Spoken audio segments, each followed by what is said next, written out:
লড়তে এসেছি তো।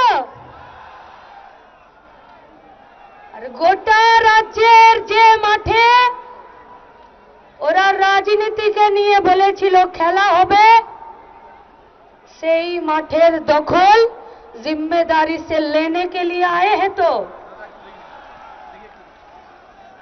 तो फिर आप लोगों को एक वायदा हम लोगों के साथ करना पड़ेगा। একটা কথা আপনাদের কাছে চাইতে পারি তো? ইনিশিয়েটিভ নিয়েছি মীনাক্ষী মুখার্জির আমাদের ক্যাপ্টেনের আন্ডারে। আমরা ক্যাপ্টেনের কথা শুনে আজকে আমরা ব্রিগেডে এসেছি। বৃদ্ধতন্ত্রের বেড়াজাল ভাঙল বাম ব্রিগেড। ইনসাফের দাবিকে সামনে রেখে ব্রিগেড ভরালেন মীনাক্ষীরা। সাতমুখী স্রোত থেকে ব্রিগেডের ভিড়, সবাই গলা মিলালেন মীনাক্ষীদের সঙ্গে। अरे जब मांगा है इंसाफ तो अंजाम देखकर छोड़ेंगे।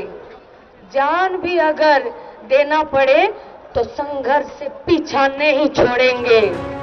ব্রিগেডের পোডিয়ামে দাঁড়িয়ে ক্যাপ্টেন কি বার্তা দেন তা শুনতে গ্রামগঞ্জ থেকে ছুটে এসেছিলেন বহু সিপিএম কর্মী। আমরা মীনাক্ষীর আজকে মিটিং আছে, আমাদের যুব মিটিং আছে, যুবনেত্রী, ওই জন্য আমরা এসেছি। ইনসাফ যাত্রা হবে আজকে। এই ইনসাফ যাত্রার জন্য আমরা ওখানটায় যাচ্ছি মীনাক্ষী মুখার্জির মিটিং শুনতে।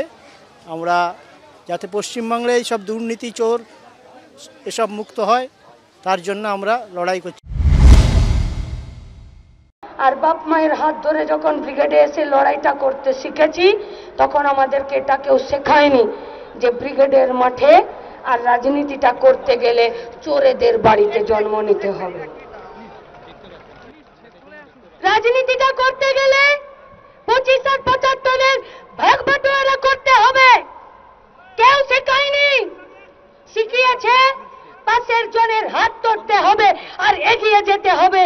2011-র আগে যে 34 বছরে যে সরকার ছিল, সেই সরকার এবং যে পার্টি রাহাজানি, খুন, ধর্ষণ, রাজনৈতিক হত্যা এবং অনেকগুলো শিল্প কারখানা বন্ধ হওয়া, জঙ্গি ট্রেড ইউনিয়নিজম, দখল, পুকুরে বিষ, বহু বঞ্চনা হয়েছে, খুন ইত্যাদি হয়েছে। এইগুলোর জন্যে বামপন্থী এবং লেফট ফ্রন্ট, যদি বাম যে পুরো পরিবার আছে, তারা কি কোনো অনুশোচনা প্রকাশ করেছেন, ক্ষমা চেয়েছেন মানুষের কাছে? বিদ্রোহী কবি নজরুলের কবিতা উদ্ধৃত করতে গিয়ে মীনাক্ষী বলেন তিনি একটি লাইন ভুলে গিয়েছেন। সেই সূত্র ধরে মোহাম্মদ সেলিম কটাক্ষ করেন মোদি মমতাকে। মহাবিদ্রোহী রণক্লান্ত, আমি সেই দিন হব শান্ত, যেদিন অত্যাচারিতের খড়গ কৃপান ভুলে গেছি। এই রণভূমে রণিবে না। অনেকে বলে বামপন্থা দক্ষিণ পন্থার মধ্যে তফাৎ কি? খুব সহজ। এখানে কমরেড মীনাক্ষী আপনাদের সামনে বক্তৃতা করছিল, বলতে বলতে উত্তেজনায় কাজী নজরুল ইসলামের বিদ্রোহী কবিতা থেকে উদ্ধৃতি দিতে গিয়ে রণক্লান্ত তো, কিন্তু শান্ত হবে না, বলল ভুলে গেছি। আচ্ছা, এটা মমতা ব্যানার্জি হলে কোনোদিন বলতে পারতো ভুলে গেছি? মোদি কখনো বলতে পারে জনসমক্ষে ভুল বলেছি, ভুলে গেছি?